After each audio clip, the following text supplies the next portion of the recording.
प्रातःकालीन स्नेह वंदन। आप सबको मेरा प्यार भरा नमस्कार। और आप सुन रहे हैं आकाश गंगा स्टोरी बुक और सुनते हैं आज की कहानी। एक घर में बहुत दिनों से एक वीणा रखी थी। उस घर के लोग भूल गए थे उस वीणा का उपयोग करना।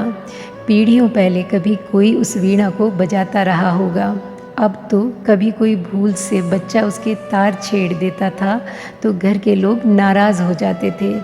कभी कोई बिल्ली छलांग लगाकर उस वीणा को गिरा देती थी तो आधी रात में उसके तार झनझना जाते और घर के लोगों की नींद टूट जाती। वह वीणा एक उपद्रव का कारण हो गई थी। अंततः उस घर के लोगों ने एक दिन तय किया कि इस वीणा को फेंक दें। जगह घेरती है, कचरा इकट्ठा करती है और शांति में बाधा डालती है। वह उस वीणा को घर के बाहर कूड़े घर पर फेंक आए। वह लौट ही नहीं पाए थे फेंक कर कि एक भिखारी गुजरता था वहाँ से। उसने वह वीणा उठा ली और उसके तारों को छेड़ दिया। वे ठिठक कर वहीं खड़े हो गए, वापस लौट गए। इस रास्ते से जो भी निकला वह ठहर गया। घरों में जो लोग थे वे बाहर आ गए, वहाँ भीड़ लग गई। वह भिखारी मंत्रमुग्ध हो उस वीणा को बजा रहा था।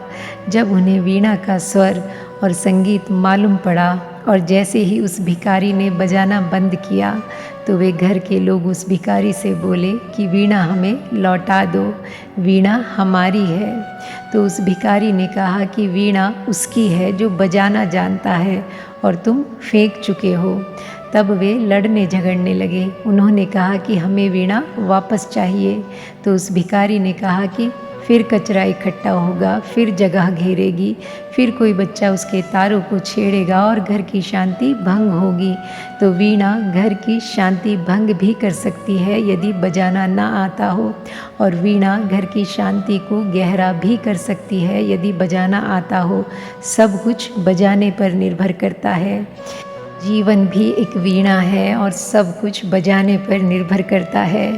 जीवन हम सबको मिल जाता है, लेकिन उस जीवन की वीणा को बजाना बहुत कम लोग सीख पाते हैं।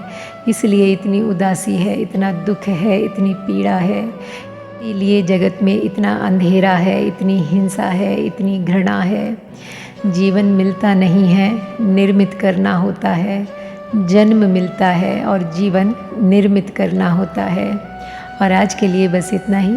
मिलते हैं फिर एक नई कहानी के साथ। तब तक के लिए thank you God and thank you universe.